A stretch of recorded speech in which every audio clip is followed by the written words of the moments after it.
Pilgrims, and welcome to another episode of the Polygon Pilgrimage. Today I'm joined once again by fellow character artist Matt Filiault, and he has some questions about MaxScript, so we've been learning about MaxScript. And last time, you can see the code on the screen here if you want to do this for yourself. If you missed the last episode, just bring up a new MaxScript and type this in, save this for yourself, and this is the script to remove all modifiers on our object. Actually, it removes just the top layer modifier. We'll get into more discussion about that later. But Matt had a question about removing turbo smooth from his objects. So I take it, Matt, you do a lot of high poly, low poly stuff, and you were interested in having a way to select every object in your scene and just quickly remove turbo smooth, correct? Yeah, without having to select every object, delete the modifier repeatedly over and over again. Absolutely, yeah. There's a rule in general programming that says if you need to click more than 3 times to do something, there should be a function or a button for that. So today we're going to go over 2 things. One, we're going to go over how to make sure that we only delete the turbo smooth, and as you requested last time, we're going to go ahead and look at how to turn this into a button. Okay? So let's start by modifying our code to make it only target turbo smooth. And what we're going to do here is I'm going to set up a little bit of a test. So on the cone, I'm going to add a bend modifier. And I'm going to give it quite the bend so we can tell that it's a bend modifier. And now I'm going to select all the objects. And I'm going to add turbo smooth. So every object now has a turbo smooth, but the cone additionally has a bend.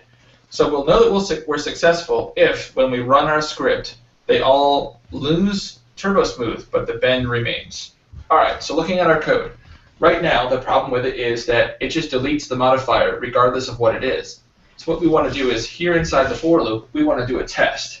So we're going to do if. If is how we test for something being true or false. It's very simple. Just say, if this is true, do this. So we're going to say if, and this is the part that might not make a lot of sense at first, class of M equals turbo smooth.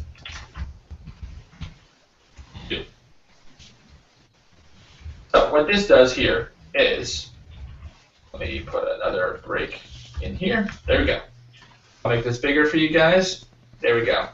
So what this is saying is if the M, which is the modifier on the object, is, as we discussed earlier, a class and a type.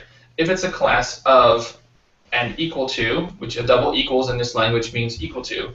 So if the modifier is equal to turbo smooth, then delete the modifier. Otherwise, it's going to ignore the modifier, because if it doesn't equal turbo smooth, it won't do any of this. It'll just go, it'll say, my modifier on this object is not turbo smooth, so I do nothing.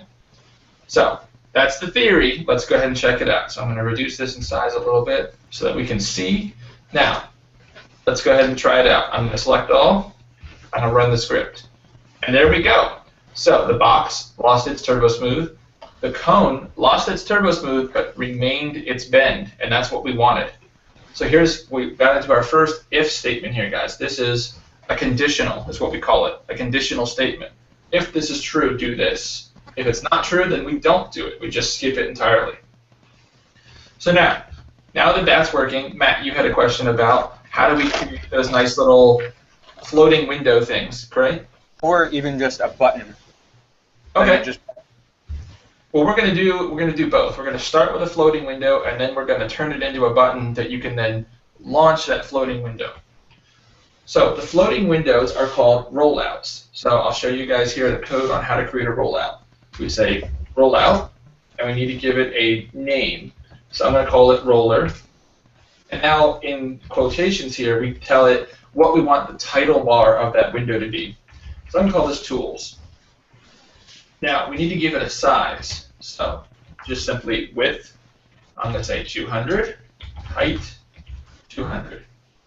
It's very important that we open and close this with our parens again. So now, if I run this code, nothing happens. Why is that? Because we've defined the roller, but we still need to tell it to create the roller. So at the very bottom here, after all of our code is done, we're going to say create dialog of roller. So that's the code here that actually says, now go ahead and create this thing. Until then, I'm just telling you what I want it to do. So now if I run the code, you'll see we get this window appears. And you'll notice the word tools here because that's what we told it we wanted to call our title bar. So that's pretty cool, but it doesn't do anything. It's just kind of there, and we can close it. So let's go ahead and figure out how to add things to it. So what we want to do is we want to add a button, like you said. So button, and the convention is you call it btn, and then the name of what the button is. So I'm going to call this remove TS for Turbo Smooth. Now we need to give it a name, so I'm going to say remove Turbo Smooth.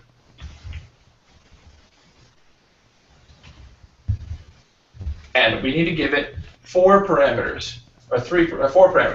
Position, a width and height, and we can give it a tooltip. So when you hover over it, it will tell you what the button does. Now the name of it should be sufficient for that, but just in case it's not. I'm going to say position is equal to, and this has to go in the square brackets. I'm going to say position of 20 and 80. I'm going to give it a width of 160, a height of 40, and our tooltip, we're going to say removes all turbo smooth modifiers from the selected objects in the scene. There we go. So now we should have a button, but the button won't do anything yet. So I'm going to run the script again, and you can see here's our button. But when I click it, nothing happens, because we haven't told the code yet what to do when you click that button. We've just said, I want you to create a button that looks like this. And if I hover over it, you can see, you may be able to see on the video, that it is showing our tooltip. Our next question I'm sure you guys have is, well, how do we make it do something? So let's go ahead and do that. Inside the code here, before we get to the create roller, is where we can actually tell it what to do. So I'm going to add some space here, and I'm going to say on. So this is an event. Pressing a button is an event. So clicking something is an event. Selecting something is an event. So we're going to be capturing an event here. So I'm going to say on btn remove ts pressed do. So just like our other code where we say I want you to do something, here we're doing something when we press the button. And all I'm going to do is take our code from before here, I'm going to cut it, and I'll paste it in here. So now, when we press the button, it should do our code. So I'm just going to format it here a little bit because I'm obsessive like that I need to make it clean. And the really nice thing is, with MaxScript is one of the few languages that when I select my opening and closing brackets, it automatically highlights for me the next bracket that closes that. So this is a great way for if you forgot a bracket and your code doesn't work, then you can go back and check that you have matching pairs.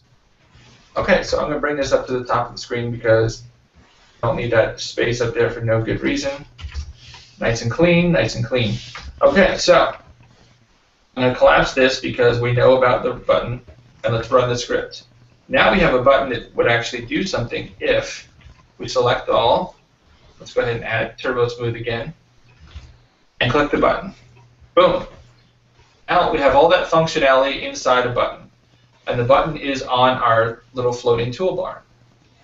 Now the only way this could get better is if we could summon this toolbar whenever we wanted without actually going through all of this. So we're going to go ahead and do that next time. Right now what I'm going to do is show you guys the full code, and if you'd like to copy it down, or I will attempt to put it in a link in the description for you on how to get to this code. But here's the code if you want to pause the video and take a look at it. So Matt, do you have any questions so far for us? Not yet. Okay, so all this looks good? All this makes sense? Yep. Excellent. Okay, so what we've done here, guys, today is we added a button to a roller, our rollout little window there. We added a button to it. We gave it some parameters. We were able to position it within the space there, and we actually tied some functionality to it. So go ahead and practice with this. See if you can add additional buttons. You can even just copy the code over and over again. Just make sure each button works, and you know that you've got it linked up. And next time we're going to go through how to add one more button to specify some things, and I'm going to show you how to turn this into a button in our toolbar. So thanks for joining me, Matt, once again. I appreciate it. And you guys keep practicing, keep getting better, and I'll see you next time as the pilgrimage continues.